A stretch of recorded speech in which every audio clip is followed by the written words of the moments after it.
Hey guys, welcome to Planeswalkers Inc. I'm Dylan the Alpha Wolf, as usual.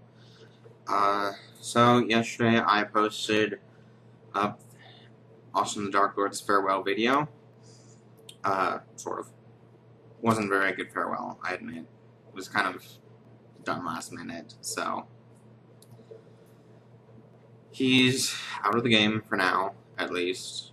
Presumably he'll come back eventually, but we don't know for sure. So, that being said, this past weekend was the M15 pre-release. I missed it, but Kaboom had an extra green box. So, I picked one up. So, I'm going to open it up and see what we get.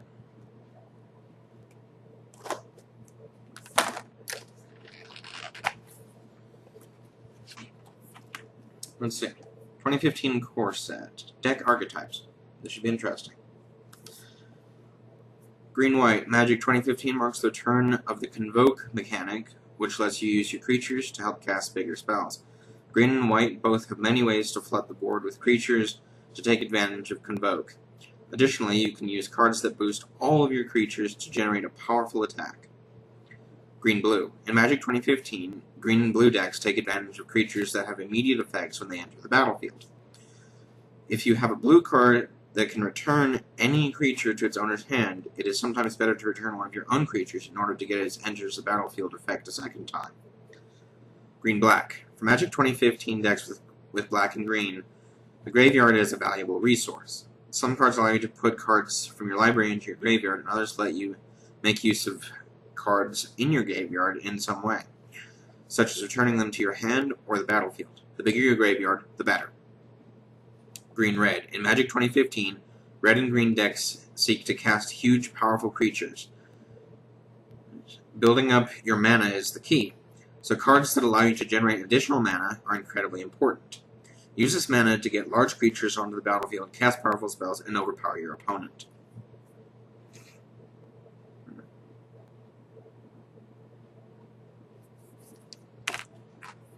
Oh, hello. Okay, that's pretty cool. You actually get a Garruk the Slayer. It's a big-ass card. Let's see. And you get 3 wolf tokens for free. That's cool. I like that. So, wolf tokens, token creature, wolf. Okay, they actually put token in here. I don't remember them doing that before. Anyway, it's 2/2. Green. Nothing special about them. Garruk the Slayer. No mana cost. Planeswalker Garruk. He has a special white set symbol. Because, and same with his back, it's white instead of the normal color, and it has fancy stuff. So, they didn't change the back, did they? No? Back's still the same. So, that's to prove that you can't use it in a normal game, except for this Battle with Garruk game that's on the back of the little card that you get.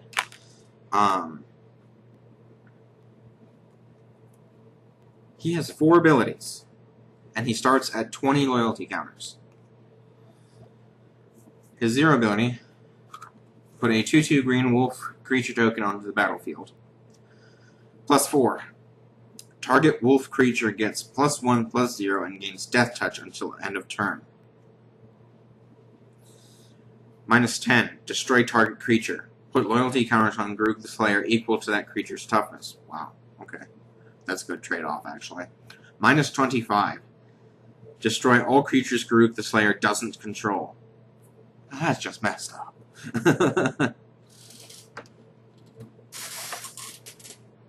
So,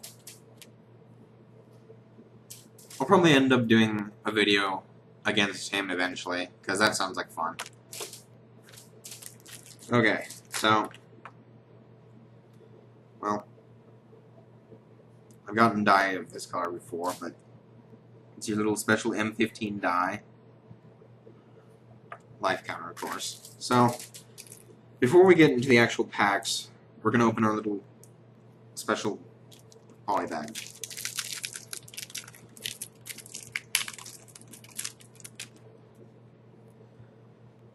Phytotitan. 2 green and 4 colorless mana. It's a rare, 7/2. Creature, plant, elemental. And this is the promo, as you can tell by the little golden date in the corner of its picture, which is 12 to 13 July 2014. So, when Phytotitan dies, return it to the battlefield tapped under its owner's control at the beginning of his or her next upkeep. That's kind of messed up. Because, unlike something like Undying, this happens infinitely. So if you get him out once, you have him for the rest of the game, basically, even if they kill him. I mean, it's easy to kill him when he has 2 toughness, so... But he has 7 power, so... Typically you're going to be losing something if you try and get rid of him. And he's just going to come back every turn. Or, well, every time he dies. Runeclaw Bear, okay, this is an older one. Creature Bear, it's a green and 1, and it's a 2/2. Nothing too terribly special.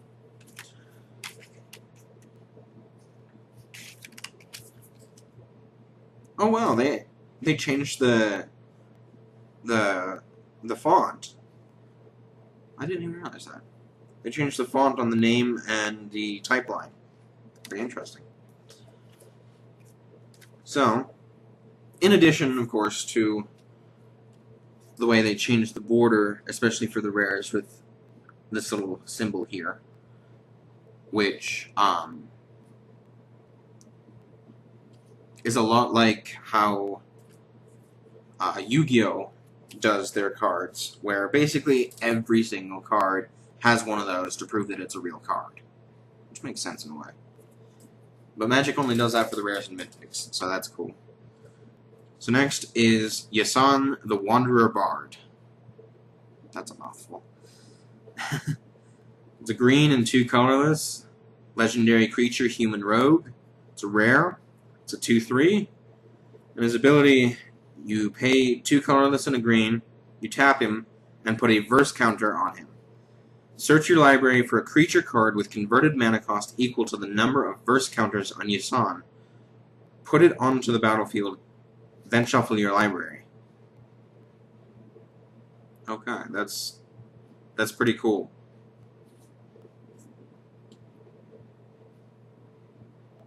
Designed by Brian Fargo.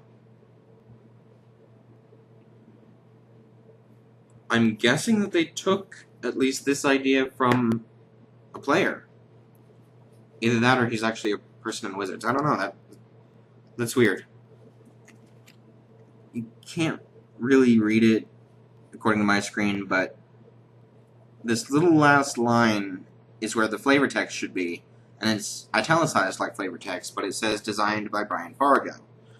So, I have to look at that. That's interesting. Although, his ability is pretty cool. Because each turn, you can do it again and again and again. Well, you can do it once per turn, but every turn you get a bigger creature card, because the more verse counters he has on it, the bigger the creature can be, because the converted mana cost of the creature needs to equal the verse counter. So after a while, he's only going to be able to pull out your biggest creatures, and by that point, it could be pretty mean. So, Capsho Kitefins. It's a fish creature. 2 blue and 4 colorless. It's a 3/3 with flying. Whenever Capsho Kitefins or another creature enters the battlefield under your control, tap target creature and opponent controls. Okay, see, that's one that you would want to pull off the battlefield back to your hand and then put it back into play a lot, because that's useful.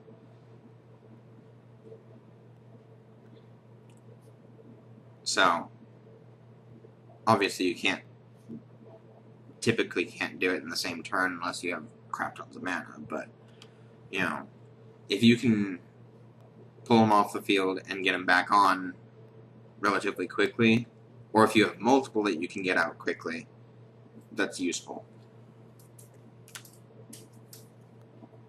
Or, of course, you could use Yasan to get him out, and then actually use mana to get a second one out. That would work too.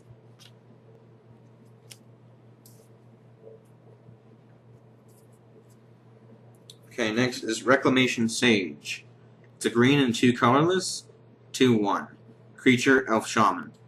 When Reclamation Sage enters the battlefield, you may destroy target artifact or enchantment. Another one you would want to, flash off, or not flash, flicker. That's the term, flicker. Off and on. Because, that's good. Well, depending on what deck your opponent is running. If they're artifact or enchantment heavy, oh yeah, this guy's going to be useful. So much.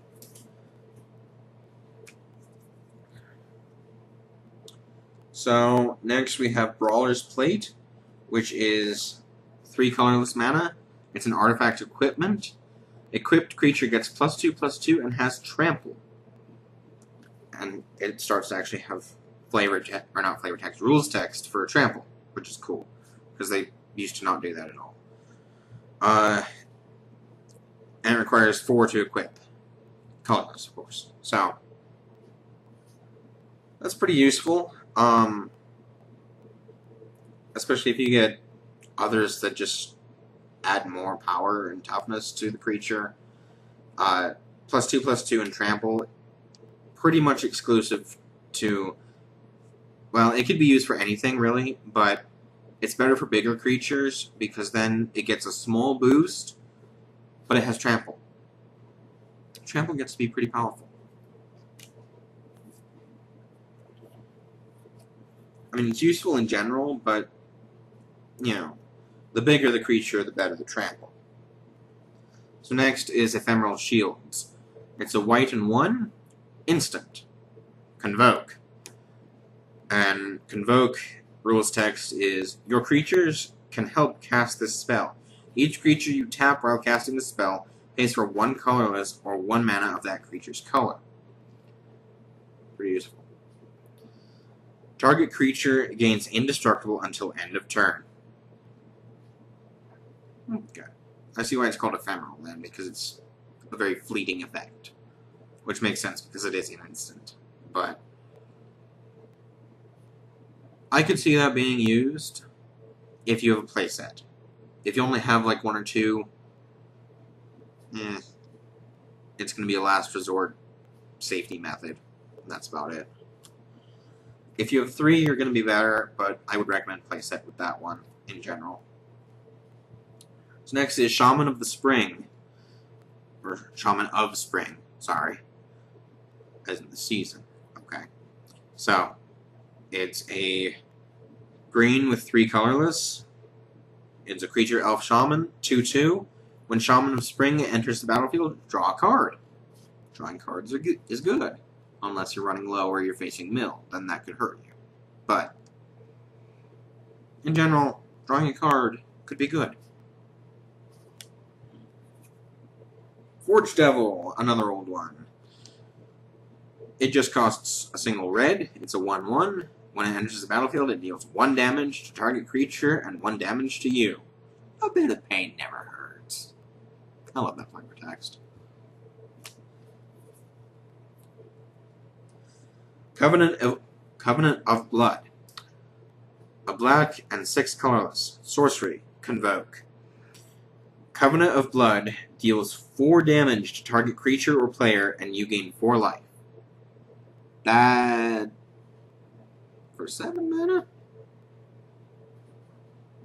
Not so sure that I would use that. That's a common. So it's potentially going to be used a lot, but 7 mana! Although Convoke.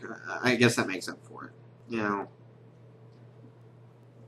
But then you're tapping a lot of stuff to just deal 4 damage to a target creature or player and gain 4 life. Not the best trade-off in my opinion when it's 7 mana. If you have the 7 mana to play it, sure. If you need to convoke it, I would say it depends on your current status on the battlefield. If you're overpowering the enemy drastically, sure, convoke it. But otherwise, I would save it till you have the 7 mana. Heal from Reality, another old one. Blue, 1. Instant. Return target creature you control and target creature you don't control to their owner's hands. Not bad. Use it on a small one of your guys, or something like the kite fins. Where'd they go? Yeah. The capture kite fins or something like that with an enters to the battlefield effect. That would be smart to heal from Reality, because then, you know, this is only 2. So if you have enough to put Capsho back out, or whatever you peel back out, you know, just put him back down, you get his effect again. And you could potentially get rid of some nasty creature from the other side. Useful. Elvish Mystic, another old one. A single green, 1/1. Tap, add green to your mana pool. A single green mana. Not bad. So, next is Tireless Missionaries. It's 1 and 4 colorless. Creature, Human Cleric. It's a 2/3. When Tireless Missionaries enters the battlefield, you gain 3 life. One you would definitely want to flicker. Well, I guess I shouldn't use flicker because that's a different effect. Sorry. So, Peel from Reality. Yeah, I would use Peel from Reality on that a lot, personally. Especially if you're trying to do life gain or just even out the odds. Okay, next is Lightning Strike, which is red and 1 colorless. It's an instant. Lightning Strike deals 3 damage to target creature or player. I'm fairly confident that's an older card as well. Could be wrong. But, yeah. It's a good card. For 2 mana. I mean, come on. 3 damage for 2 mana to target creature or player. You know? Could even out the odds pretty well. Especially if you can just rapid shot a bunch of them. So, Charging Rhino. It's 2 green and 3 colorless. Creature Rhino. 4/4. Charging Rhino can't be blocked by more than 1 creature. So in other words, you have to block him with only 1 creature or not at all. Which is unusual for something like this, because normally if you have a restriction on the number of blockers, it's can't be blocked except by 2 or more. Pretty interesting. The last one from our little polybag set is Rot Feaster Maggot. It's a black and 4 colorless. It's a creature insect. 3/5. When Rot Feaster Maggot enters the battlefield, exile target creature card from a graveyard. You gain life equal to that card's toughness. Not bad. Definitely something you'd want to throw into a life gain deck, or even just as something to even out the odds, like I said, with another card. So, Missionaries, that was the other card. So yeah. Useful. If you're running black, of course. Always have to have the stipulation of it's useful if you're running that color. Okay. So, now, let's move on to the actual packs. 2 over there, 3 over there. Okay. So we'll start with our Johnny pack.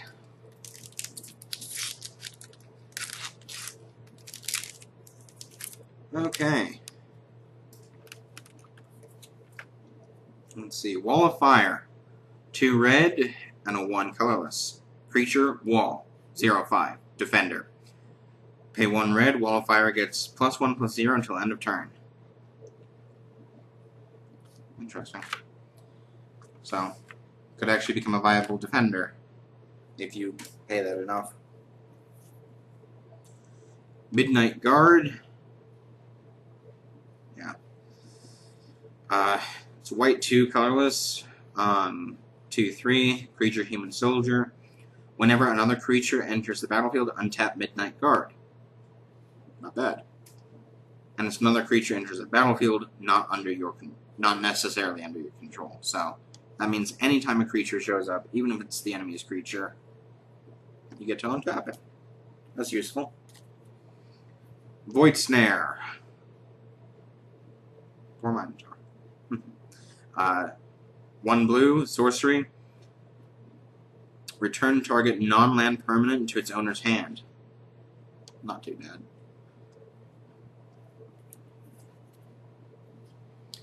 Ranger's Guile. Green, instant. Target creature you control gets +1/+1 and gains hexproof until end of turn. Yeah. That's shown up before, obviously. So. Carrion Crow. Black, 2 colorless. Creature, zombie bird. 2/2. Flying. Carrion Crow enters the battlefield tapped. Haven't seen that effect in a while, personally. It might have been showing up and I just didn't see it. But I also don't play black. I do not play black. Can't talk today. Blastfire Bolt. Red, 5 colorless. Instant. Blastfire Bolt deals 5 damage to target creature. Destroy all equipment attached to that creature. Ow.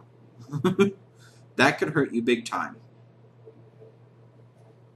Especially if you're relying on that equipment to, beef up your guy.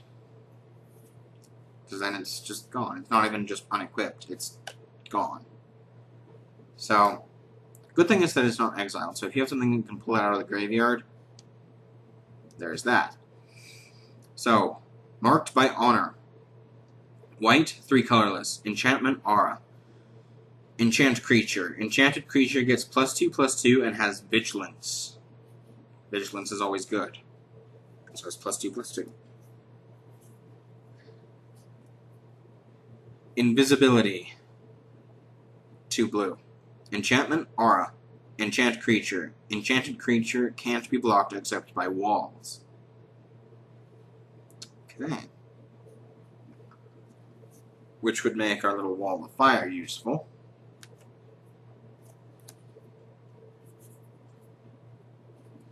So, Borderland Marauder. Red, 1 colorless. Creature, human warrior. 1/2. Whenever Borderland Marauder attacks, it gets +2/+0 till end of turn. That's not too bad. That makes it a 3/2. So, it's a little more intimidating than it looks when it first comes out. It's useful if people aren't paying attention to what it does, or just don't ask. In which case, you can say, say it's your only creature. Oh, I'm swinging for 3. They'll get confused until you explain, oh yeah, when it taps it gets +2/+0 till end of turn. That'll make them think twice about not asking what it does. Raise the Alarm. White, 1 colorless. Instant. Put 2 1/1 white soldier creature tokens onto the battlefield. Okay, so soldier creature tokens, that's always good. Tokens in general can be useful depending on your deck. I like tokens sometimes. Not always, but they're useful from time to time. So, Tormod's Crypt, 0 cost. Artifact. Tap, sacrifice it. Exile all exile all cards from target player's graveyard. Interesting. That's useful if they have something like the Titans. So, you get rid of your you get rid of their Titans, and then before it pops back in, Tormod's Crypt, exile their graveyard, no more Titans come back.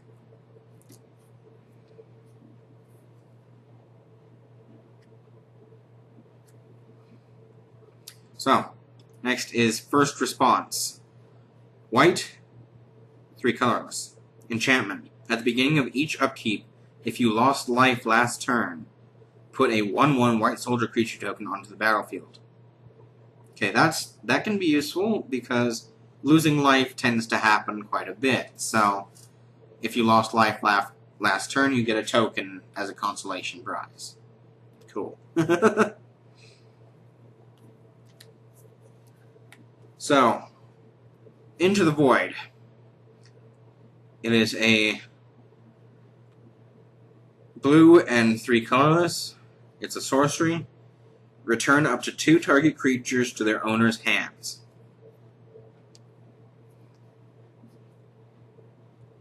That would primarily be useful if they're big creatures and you know that they can't cast both of them next turn and can only get 1 back. Or if they only have 2 creatures on the field and you just want a free access to hit them in the face. Always useful in a way. Cool! I feel important in a weird way. I got a Liliana Vess. It's not shiny, but hey, it's a Planeswalker. So, Liliana Vess. This is, of course, an older printing with... I'm pretty sure it's new art. Could be wrong. Could be wrong. I never paid attention to Liliana. So, Liliana Vess.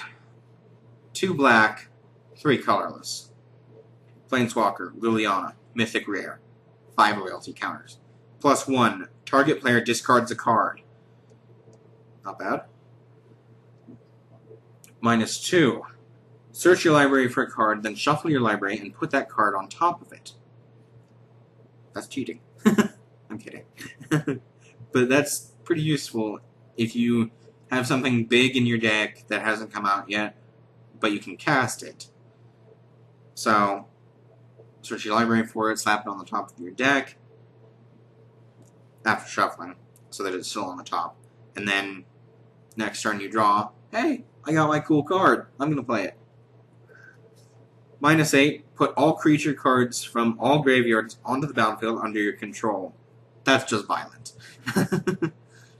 That you would use probably late game when there's a ton of creatures in both graveyards, or at least in one of them, and then you just scoop them all up, drop them on your field, and say, hey, next turn you're going to die violently.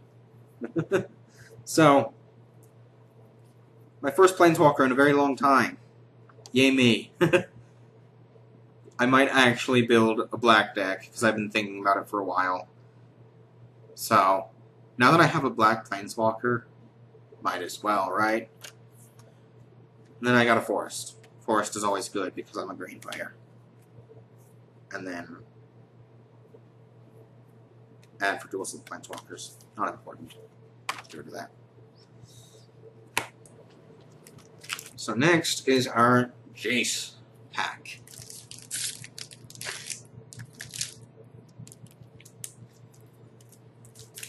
Okay, so Lightning Strike, we already talked about that. Razorfoot Griffin. Okay. So this is a white and 3 colorless. It's a creature, Griffin, 2/2. Flying, first strike. Shortened to the point. I like it. Although, I guess the flying and first strike kind of make up for the fact that it's a 4-drop for a 2/2. You know, if you beef it up, you could probably make it worthwhile. But being 4-drop, that makes it kind of not as good in my opinion. If it was like 2 or 3, oh yeah, play set of that all day, every day. Welkin Turn. This I know is an old card. I think this one was from Office and Restored. Could be wrong. Blue and 1 colorless. 2/1. Creature bird. Flying. Welkin Turn can block only creatures with flying. Simple enough. There's a lot of creatures like that. Hunt of the Week. Green, 3 colorless. Sorcery. Put a +1/+1 counter on target creature you control. Then that creature fights target creature you don't control. Okay, so you get to beef your guy and then prey upon for, more mana. That's 2 more mana than prey upon, if I remember right. Because I think prey upon was 2. 3 more if you're talking about pit fight. Or was pit fight the 2? I don't remember. I think pit fight was the 2 actually. I don't know. Witch's Familiar. Classic. Not really, I think it's actually a new card. So it's black, 2 colorless, 2/3, creature frog, no effect. So, a lot of the no effect creatures, I don't know what to say about them.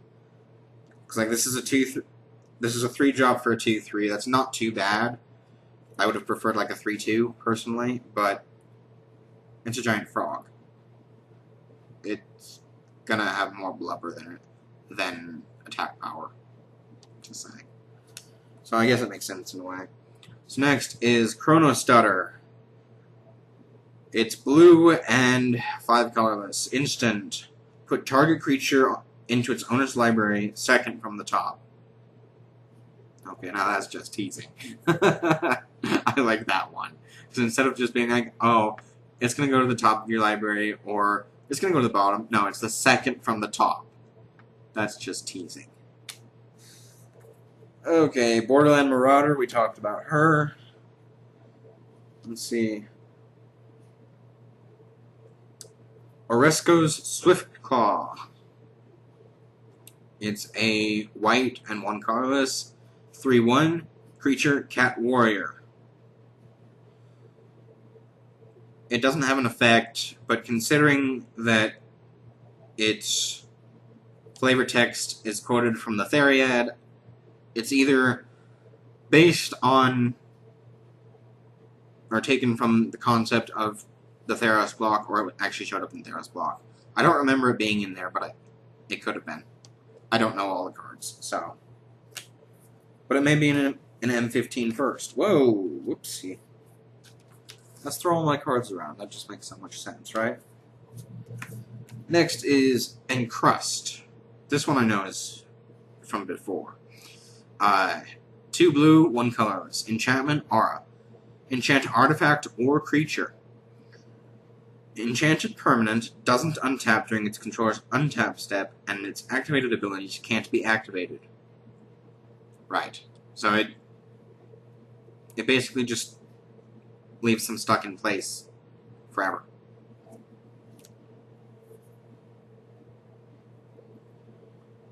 So, Torch Fiend. Red, 1 colorless, 2/1. Creature, devil.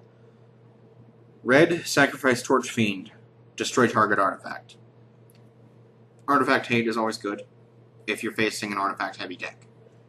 But considering artifact-heavy decks haven't really shown up in Standard for a long time, to my awareness, I don't think that it's going to be that useful unless the next block is going to have a lot of, artifacts and therefore artifact-based decks.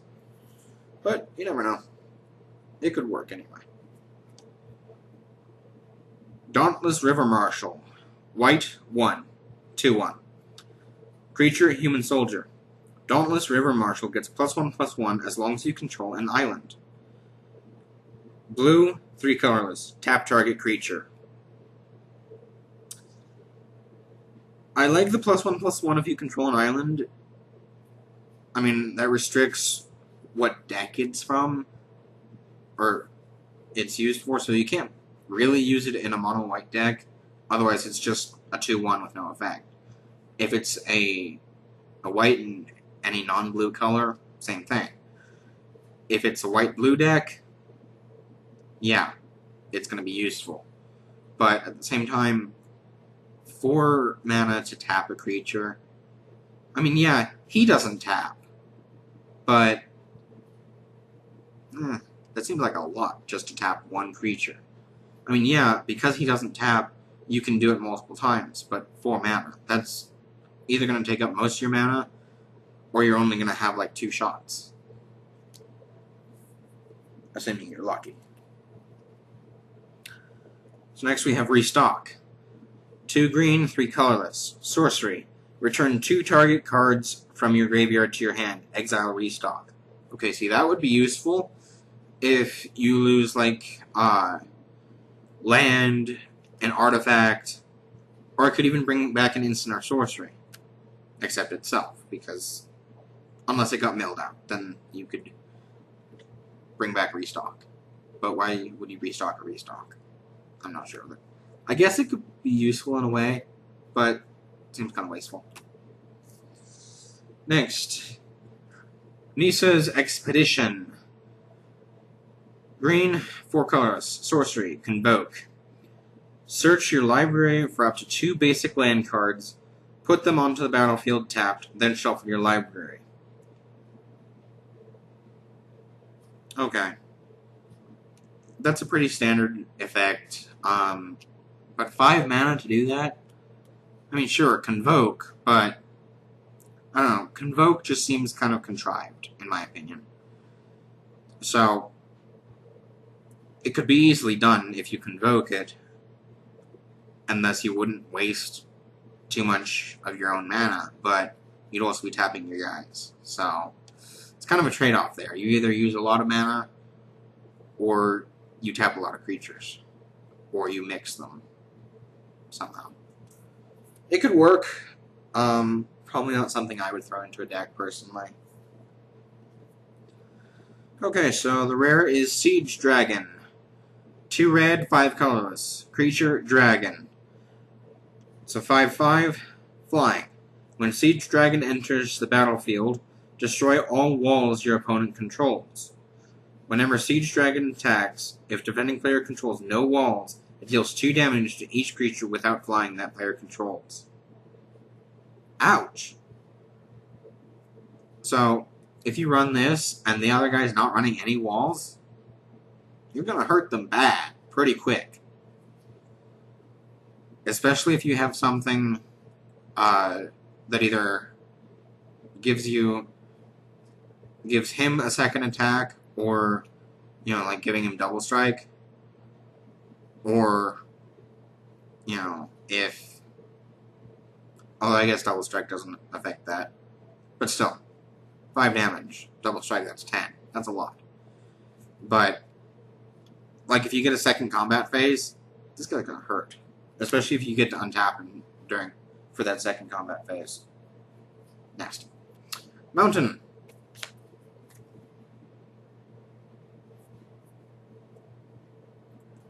Story info on a Johnny. Don't care.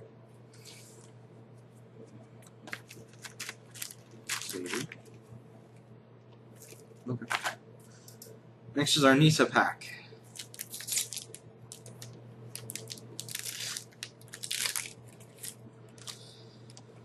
Okay. Aeronaut Tinkerer. Blue, 2 colorless. Creature, human artificer. I don't like that word. 2/3. Aeronaut Tinkerer has flying as long as you control an artifact. Okay. So, just have an artifact on the field. It doesn't even need to be equipped to him. That's actually pretty good.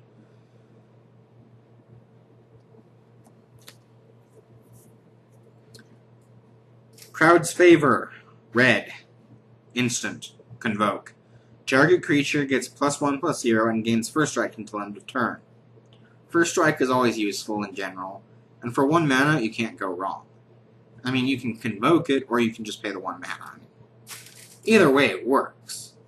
I'd probably just pay the 1 mana, unless I just use up all my mana before playing Crowd's Favor, and then I would Convoke it. But, you know, the +1/+0 isn't too great, but if it's already a pretty beefy creature, why not? Or if it's your only creature, then go for it, you know.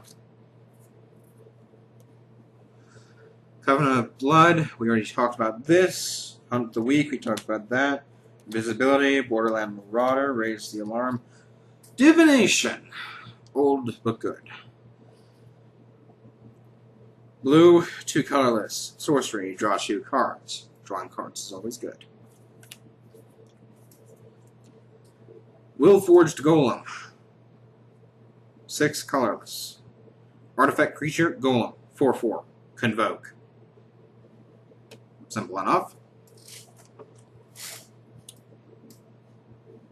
I don't know. A 6 cost for a 4/4 that just has Convoke and nothing else. Ugh. I don't agree with it, but Convoke it, you know. Unless you have the 6 mana, then just play with that, you know. I don't really feel that I would use Convoke too much, personally. Because it just seems like too bad of a trade-off, depending on your situation on the field. I mean, if you have the advantage on the field, sure, Convoke to your heart's content. But in a lot of cases, I would say don't Convoke, in my opinion. So, next we have Scrapyard Mongrel. Red, 3 colorless. Creature, Hound, 3/3. As long as you control an artifact, Scrapyard Mongrel gets +2/+0 and has Trample. Red with Trample. 3/3. Well, it'd be a 5/3. 5/3 with Trample. That can get painful pretty quick, especially if you beef it. I would use that. Definitely. Gargoyle Sentinel. 3 colorless. Artifact creature, Gargoyle. 3/3. Defender. 3 mana, colorless. Until end of turn, Gargoyle Sentinel loses Defender and gains Flying.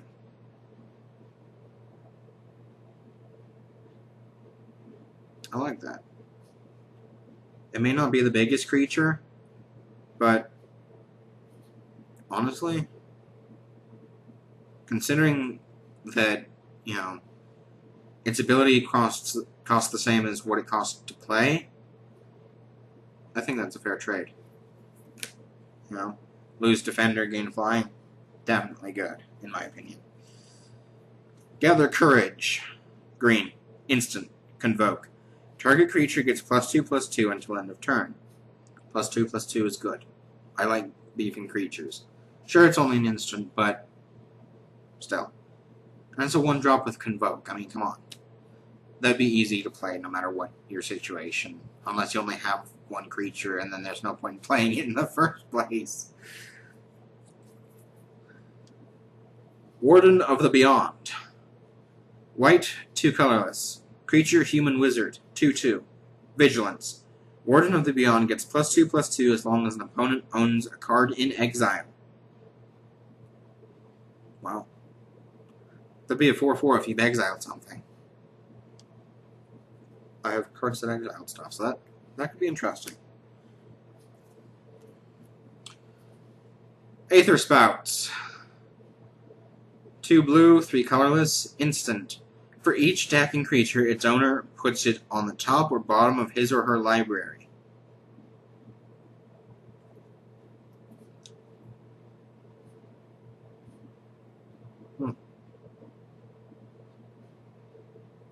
That's actually pretty useful. I mean, yeah, it's a 5 cost, but that would actually be really good. Because, you know, especially if they have a token army that they're swinging with. Oh, goes to the bottom of your library. Oof, no more tokens. That would actually be fun. Swamp.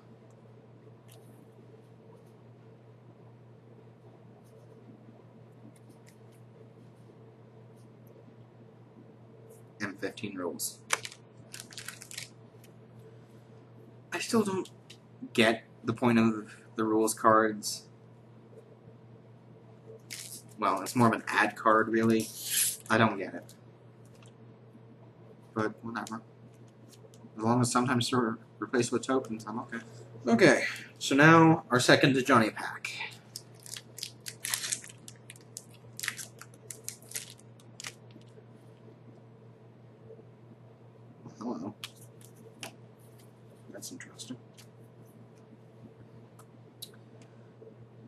Kinsbale Skirmisher. White, 1 colorless. Creature, Kithkin Soldier. 2/2. When Kinsbale Skirmisher enters the battlefield, target creature gets +1/+1 till end of turn. You'd want to pull him back and drop him back in a lot, in my opinion. Because +1/+1 till end of turn, you know. If you drop him in, pull him out, drop him back in a couple times, you know, on the same turn,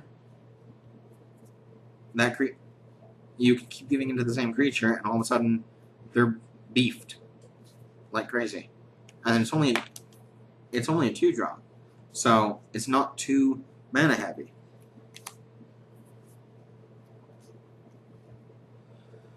Fugitive Wizard. Blue. Creature, Human Wizard. 1/1. Okay, it's a chump blocker. Big deal. Typhoid Rats. Now this one's definitely number 1. Black. Creature, Rat. 1/1. Death Touch. Ew. Let's see. Oresco's Swiftclaw, we talked about him. Encrust, we talked about that. Torchfiend, we talked about that. Ornithopter, there's an old one. 0 cost, artifact creature, Thopter. It's a 0/2 with flying. It's basically a flying chump blocker. For free. I mean, so you know, play set of that all day. Right?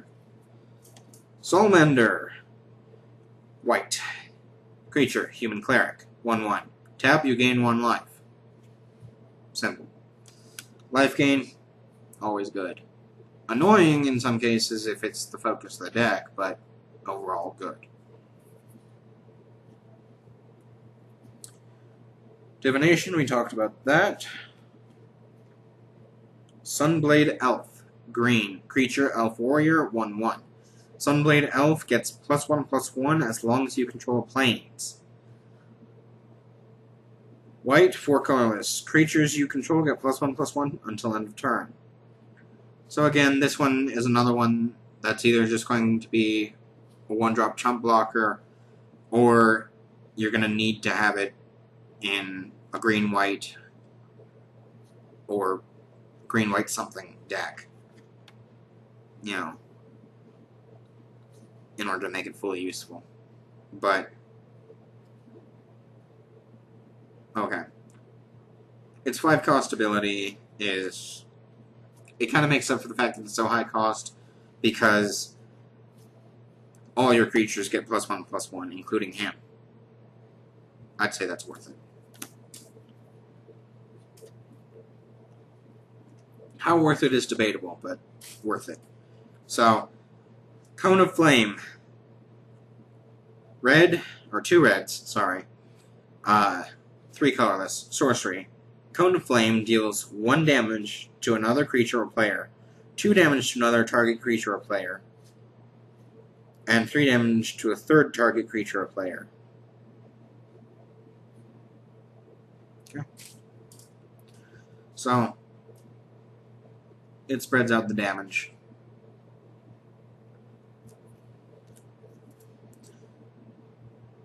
And from what I can tell, it can't target the same person because it keeps saying another. So. Oh well. Well, that's cool. Okay, so. Profane Memento. 1 cost. Artifact. Whenever a creature card is put into an opponent's graveyard from anywhere, you gain 1 life. I like that. Because for every creature card that goes into your opponent's graveyard, no matter how it gets there, 1 life. So, depending on how fast you get rid of your opponent's creatures, that could help you in the long run. Or it could just sit there doing nothing, if their creatures aren't going away. Kind of a double-edged sword, but a lot of magic is, so. Okay. My second mythic from M15. Soul of Ravnica.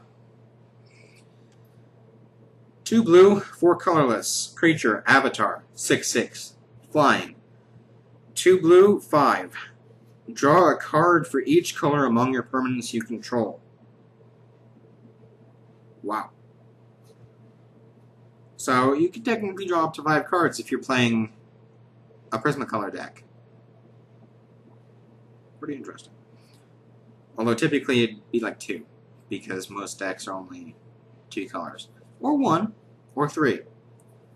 You basically never see 4 colors. It's either 1, 2, 3, or 5. And even then, 5 is extremely rare, because it's so hard to do. At least in my experience, anyway. I definitely haven't seen any 5-color decks in Standard, personally. So his second ability is same cost, except you exile him from your graveyard. Oh yeah, it's the same ability. It's just you can only activate when he's in the graveyard and you exile him from the graveyard. So you can just constantly use it while he's on the field if you have the mana, which considering you summoned him, you just need 1 more mana, and then you can do it like you can do it at least once every turn. But if you have, what is that, 7? So if you have 14 mana, you can do it twice in a turn if you don't play anything else. But if he dies, you get to use the same ability by just exiling him.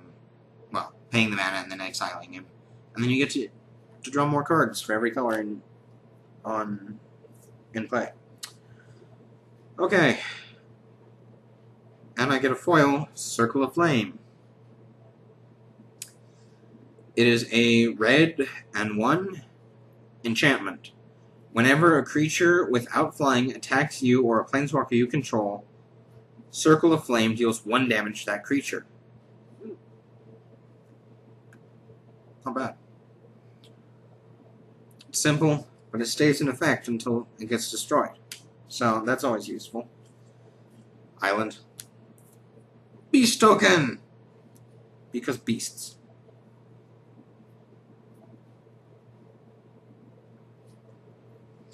So now, our last pack. Our second Jace. Because a Johnny and Jace like me. I don't know why. Well, a Johnny I can understand, but Jace, whatever.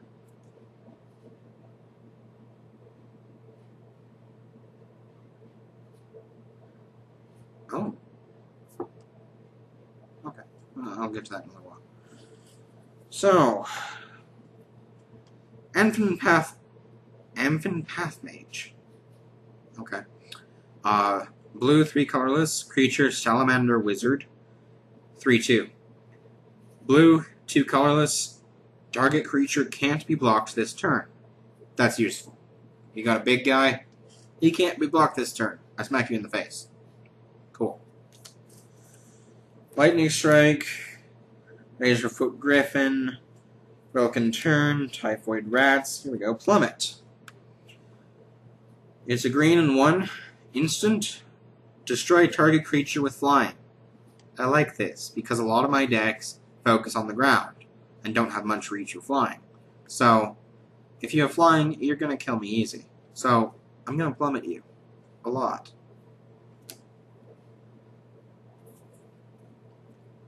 So, next is Zoff Shade.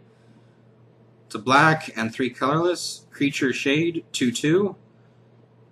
Black and 2 colorless. Zoff Shade gets +2/+2 until end of turn. Okay. So that makes it a 4/4 till end of turn for 1 less than its casting cost. Not too bad, but I don't know. Seems a tad bit expensive. Hunter's Ambush. Green, 2 colorless, instant.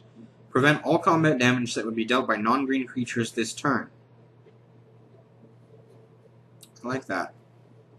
Because green is one of my colors, so, I make sure that I have lots of green stuff with whatever color I run, which is typically either white or red. And if the opponent's not running green, all of a sudden, hey, my green stuff gets to hurt you bad, and nothing else gets to hurt anything. Yay.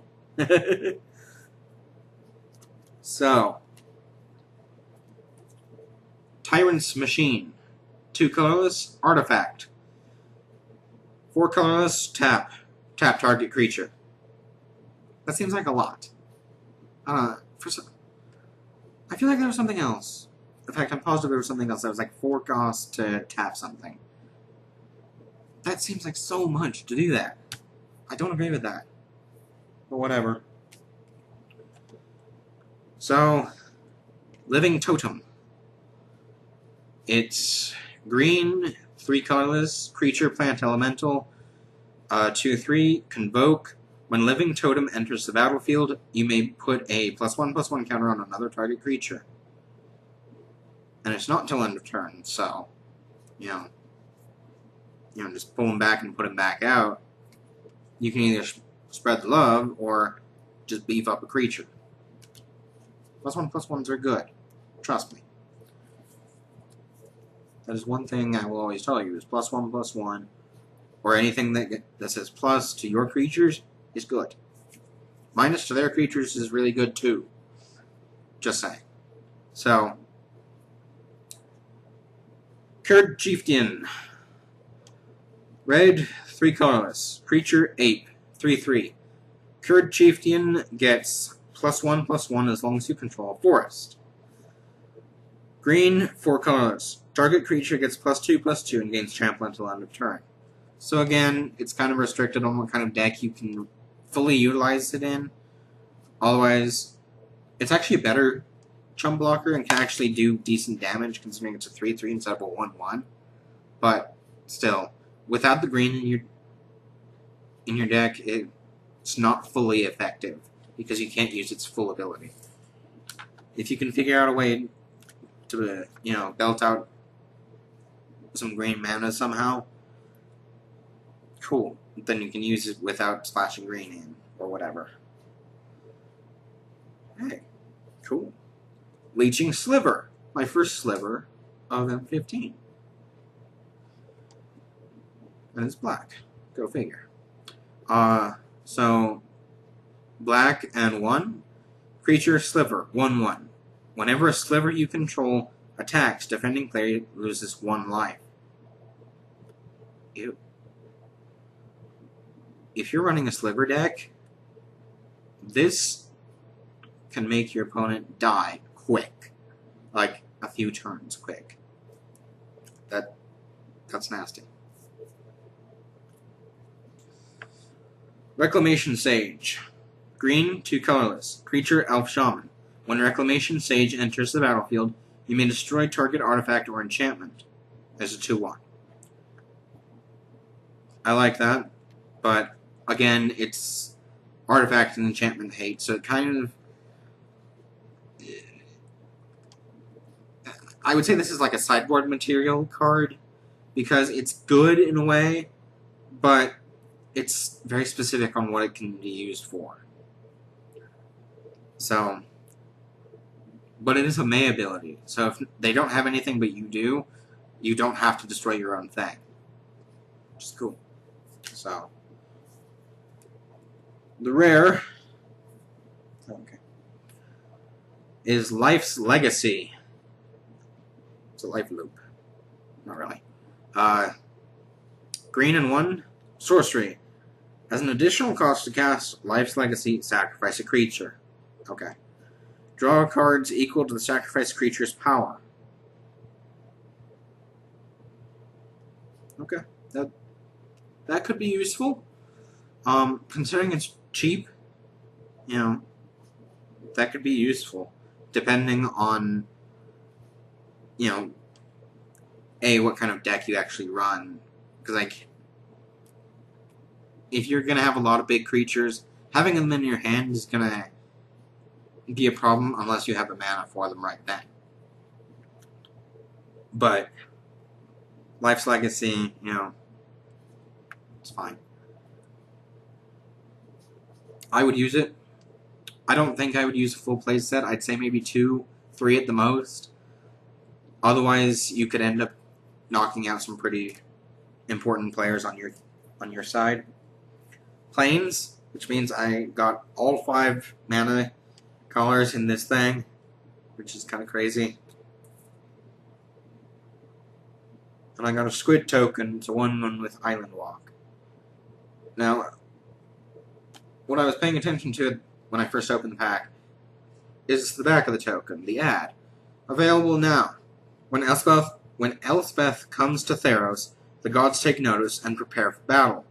Download Jenna Helen's Godsend, wizards.com/magic ebooks. They're going back to writing the books, but they're only doing it as ebooks instead of, paperbacks. Which I don't like. I like paperbacks. Even hardbacks. I like physical books. I don't like digital books. I don't know. It just bothers me. But, in the end, what can you do? At least we're getting something, If it's free, sure, I'll get it. If I have to pay for it, a couple of checks. So, yeah. Big old stack of stuff.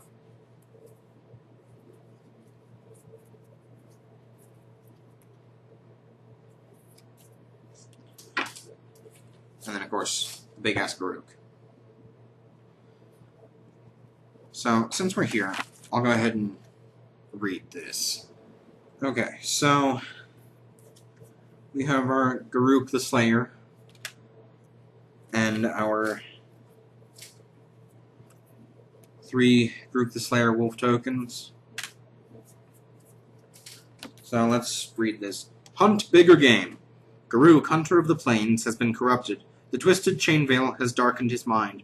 After hunting Liliana on Innistrad and escaping execution, Garuk now sees planeswalkers as the greatest quarry. And Garuk isn't hunting just any planeswalker. Garuk is hunting you. Battle with Garuk. The Battle with Garuk is an activity for players to engage in between rounds of the pre-release.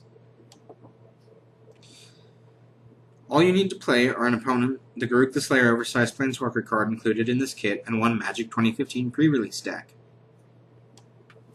Well, that'd be easy to build. How to play. One player plays as Garuk the Slayer, and the other plays using his or her deck from the Magic 2015 pre-release to play against Garuk. The player playing as Garuk does not use a deck. That player begins the game with the Garuk the Slayer oversized planeswalker card on the battlefield. Garuk starts the game with 20 loyalty. Loyalty functions similarly to a life total. Something off. The player playing against Garuk starts at 20 life, draws an opening hand of 7 cards, and plays his or her first turns like a normal game of Magic. That player goes first.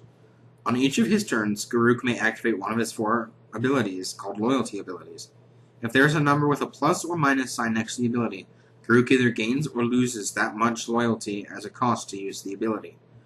Garuk can be attacked, and he can be targeted as though he were a player. Since Garuk doesn't have a hand or library, some spells and abilities won't affect him. Damage dealt to Garuk causes him to lose that much loyalty. Garuk is not considered a permanent.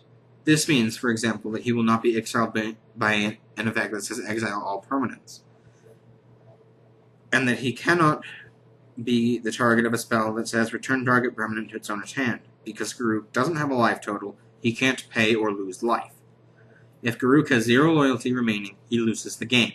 If the other player's life total is 0 or less, he or she loses the game.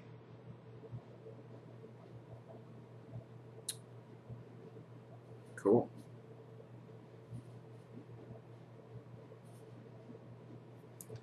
So, that could be interesting.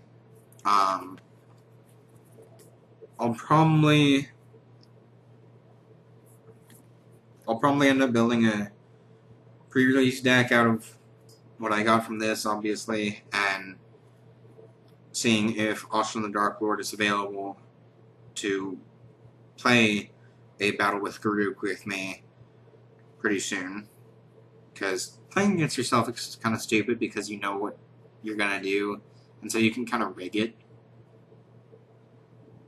You know, I mean, playtesting decks against yourself makes sense in a way, but doesn't in a different way, you know? So, whatever.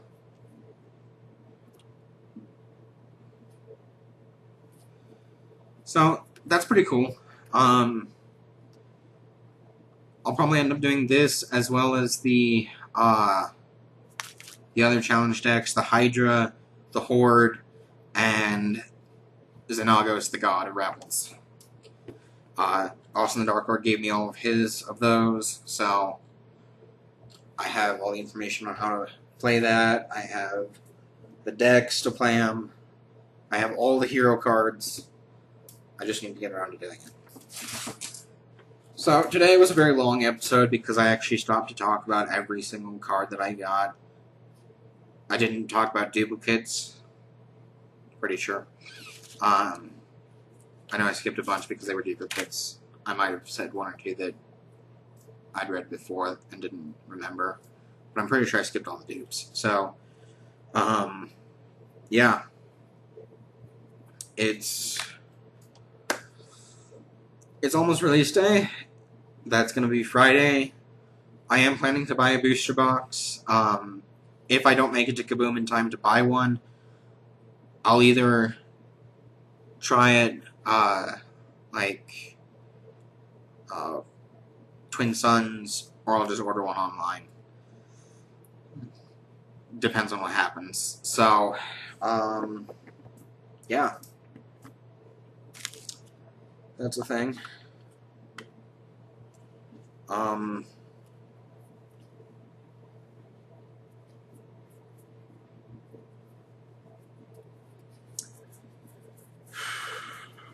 So yeah.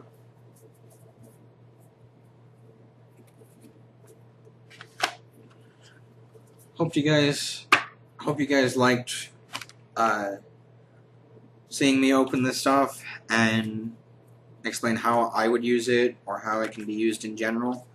I'm gonna try and do that more so that it's actually, you know, constructive information instead of just saying, "Oh, look what I got," like it was before. That, I don't know. It made sense at the time, and now looking back, it's like we were idiots.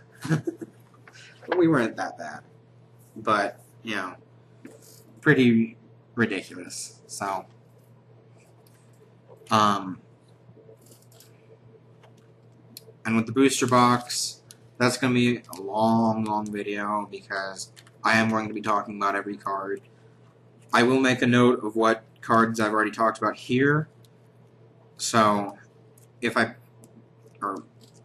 pretty much guaranteed that I'm going to pull at least quite a few that I pulled here since they're commons and uncommons, but I'm going to make a note to myself on which ones those were, and when they come up during the booster box opening, I'll be able to say, if you want my opinion on these, go back to my pre-release video and check them out.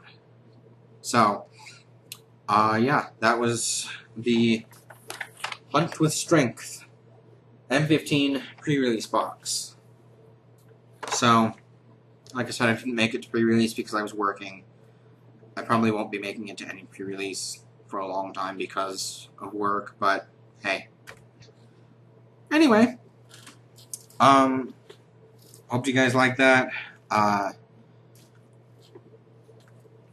Hopefully I can find someone to help me with all this, but if not, hey, I'm here.